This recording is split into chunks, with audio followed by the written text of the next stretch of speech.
د سحر مونځ، د ماسپښین مونځ، د مازدیګر مونځ، د ماسخوتن مونځ د ټولو نه مخکې کم پیغمبر کړی دی؟ د سحر مونځ د ټولو نه مخکې کم پیغمبر کړی دی؟ د څه وجې نه یې کړی دی؟ د ماسپښین مونځ د ټولو نه مخکې کم پیغمبر کړی دی؟ ولې یې کړی دی؟ د مازدیګر مونځ د ټولو نه مخکې کم پیغمبر کړی دی؟ د څه وجې نه یې کړی دی؟ د ماسخوتن او د سحر دا ټول مونځونه کم پیغمبر کړي دي د ټولو نه مخکې او د څه د وجې نه یې کړي دي او په موږ تاسو باندې ولې فرض شوي دي؟ انشاءالله په تفصیل سره درته دا بیانوم.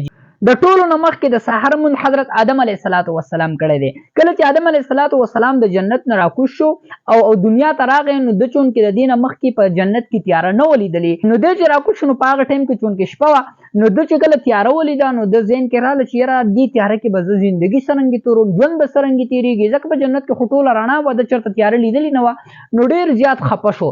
لږ ساعت پس چې کوم دی لږه رڼا ولګېده، نو لږه رڼا چې ولګېده ډېر زیات خوشحاله شو. نو د الله رب العالمین د د شکرانې 2 رکعاته مونځ وکړو. یو رکعت د دې لپاره وکړو چې الله پاکه تا زما نه تیاره لرې کړه او د تیارې په ځای باندې ماته رڼا راکړه. نو یو رکعت د تیارې دپاره شو او یو د رڼا دپاره شو. الله رب العالمین ته دا مونځ د آدم علیه السلام دومره خوښ راغی چې دی په ټول امت باندې د نبي کریم صلی الله علیه وسلم فرض کړو، بلکې د نبي علیه السلام امت نه علاوه په مخکینو امتونو باندې هم د سحر مونځ هغه فرض شو. زما عزتمندو، نو د ټولو نه مخکې مونځ د سحر آدم علیه السلام کړی دی. دویم مونځ د ماسپښین دی. د ماسپښین مونځ د ټولو نه مخکې حضرت ابراهیم علیه السلام کړی دی. ولې کړی دی؟ کله چې ابراهیم علیه السلام ته الله رب العالمین په امتحان کې کامیابی ورکړله او ابراهیم علیه السلام د زوی د ذبح کولو په امتحان کې کامیاب شو، نو دو په طور د شکرانې 4 رکعاته مونځ چې کوم دی هغه وکړو.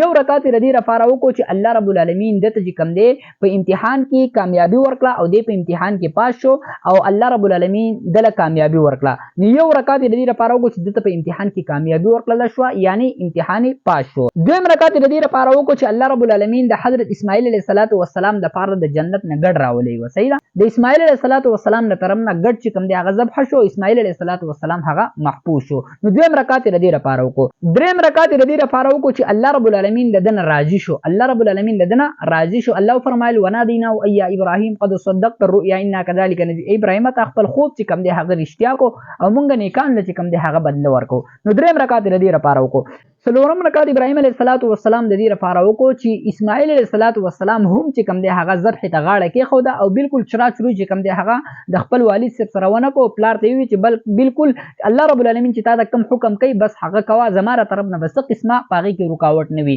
نو 4 رکعت ابراهیم علیه السلام وکړل د یو کار د وجې نه او الله رب العالمین ته هغه مونځ دومره خوښ راغی چې زمونږ باندې هم او په مخکینو امتونو باندې هم فرض. او د مازدیګر مونځ د ټولو نه مخکې حضرت یونس علیه السلام کړی دی. د مازدیګر مونځ 4 رکعات یونس علیه السلام ولې کړی دی؟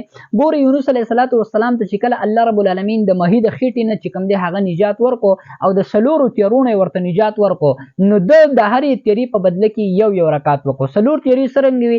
یوه تیاره د شپې، دویمه تیاره د سمندر د اوبو، دریمه تیاره چې کوم دی هغه د مهي د خېټې، 4مه تیاره د وریځې. نو د هرې یوې تیارې په بدله کې یو رکعت وکړو. کله چې دته نجات د مهي د خېټې نه بهر ته راووتلو او دته نجات میلاو شو، نو د 4 رکعت د شکرانې ادا کړو د الله رب العالمین د رضا دپاره.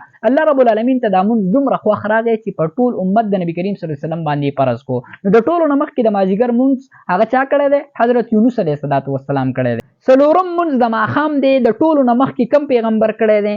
د ټولو نه مخکې حضرت داود علیه السلام کړی دی. د امت محمدي زمونږ دا یقین دی، دا ایمان دی چې انبیاء کرام چې کوم دی د هر قسمه ګناه نه چې کوم دی هغه پاک دي.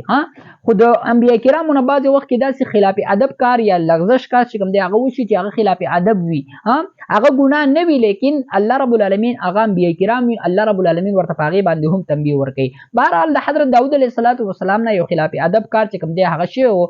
الله رب العالمین ورته چې کله د هغې نه معافي وکړله، نو د په طور د شکرانې د 4 رکعاتو نفلو نیت وتړو. نو چې کله 3 رکعاته وکړل، نو هغه په مانځه کې ورته هغه خلاف ادب کار چې کوم دی هغه ورته رایاد شو. نو د دومره زیات وجړل، دومره یې وجړل چې دا 4م رکعت د ژړا د وجې نه او د فریاد او د خفګان د وجې نه د ده نه ادا نه کړلی شو. نو الله رب العالمین ته دا 3 رکعاته مونځ دومره خوښ راغی چې د نبي کریم صلی الله علیه وسلم په امت باندې فرض کو. نو د ټولو نه مخکې د ماښام مونځ هغه چا کړی دی؟ حضرت داود علیه السلام کړی دی. او 5م مونځ د ماسخوتن دی. د ټولو نه مخکې کم پیغمبر کړی کړی دی د ټولو نه مخکې حضرت موسی علیه السلام کړی دی. ولې کړی دی؟ ګورئ کله چې موسی علیه السلام په مدین کې د شعیب علیه السلام سره 10 کاله چې کوم دی هغه ګړي بيزي وساتلې او بیا چې کوم دی د هغې نه وروسته اوږده واقع د قرآن مجید څو ځایونو کې هغې تذکره شته. بیا چې کله دی خپل ښار مصر ته چې کوم دی د فرعون ښار ته چې کوم دی هغه واپس کېدو د خپلې بیبي سره، نو په لاره کې چې کوم دی دته 4 غمونه 4 پریشانۍ وي ورته. یو غم د بیبي غم و ځکه چې بیبي د بچي حامله وه چې د بچي سره به څه کېږي، د بیبي سره به څه کېږي، او تکه توره تیاره ده شپه ده او هم سفر باندې روان دي، نو یو غم ورسره د بیبي و. دویم غم ورسره د حضرت هارون علیه السلام د خپل ورور و. او دریم غم ورسره د فرعون د ظالم باچا و چې هغه دربار ته ځمه ما خو د هغه د قوم سړی هم وجلی دی زما سره به څه کوي. دریم غم د فرعون و. او څلورم غم ورسره د خپل بچي و چې بچی په د بیبي په ګېډه باندې بچی دی، نو د بچي به څه کېږي، ځکه زما سره خو د خوراک څښاک څه نشته دی، رڼا نشته دی، په لاره باندې روان یم، سفر باندې یم، نو دا به څه کېږي. نو 4 غمونه ورسره. نو کله چې دی یو ځای ته راورسېد، قرآن کې د هغې تذکره شته، اوږده روایتونه هم دي او قرآن مجید کې د هغې ځای په ځای تذکره موجود ده. نو یو ځای ته چې کله دی راووت، نو خپلې بیبي ته یې ویل چې ته دلته کښېنه او زه چې کوم دی نو په کویتور کې چې کوم دی هغلته یې اور ولیده، زه تاله د هغې اور نه څه بندوبست کوم، څه شغله راوړم چې د لارې درک پې ولګوو، تاسو پې ګرمي حاصله کوئ. کله چې هلته لاړو نو الله رب العالمین هم کلامي ورسره وشوه، د هم کلامۍ شرب ورته حاصل شو. إذ رأى نارا فقال لأهلهم كسوا إني أنست نارا لعلي آتيكم منها بقبس أو أجد على النار هدى.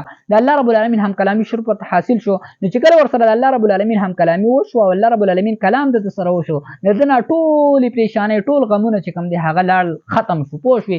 نو د هر یو غم په بدله کې د ماسخوتن په وخت کې 4 رکعاته د شکرانې ادا کړو. الله رب العالمین ته دا 4 رکعاته دومره خوښ راغلل چې دا په امت محمدي باندې فرض کړل. او د ماسخوتن په مانځه کې یو بل قول هم دی علماء کرامو چې کوم دی هغه لیکلی دی، هغه دا دی چې د ماسخوتن مونځ د ټولو نه مخکې نبي کریم صلی الله علیه وسلم هغه ادا کړی دی. نو دا انبیاء کرامو او دا چې کوم دی د ټولو نه مخکې دغه منځونه کوم چې ما تاسو ته ذکر کړل دا ادا کړي دي او الله رب العالمین ته خوښ شوي دي او په امت محمدي باندې فرض کړي دي. السلام علیکم ورحمة الله وبرکاته.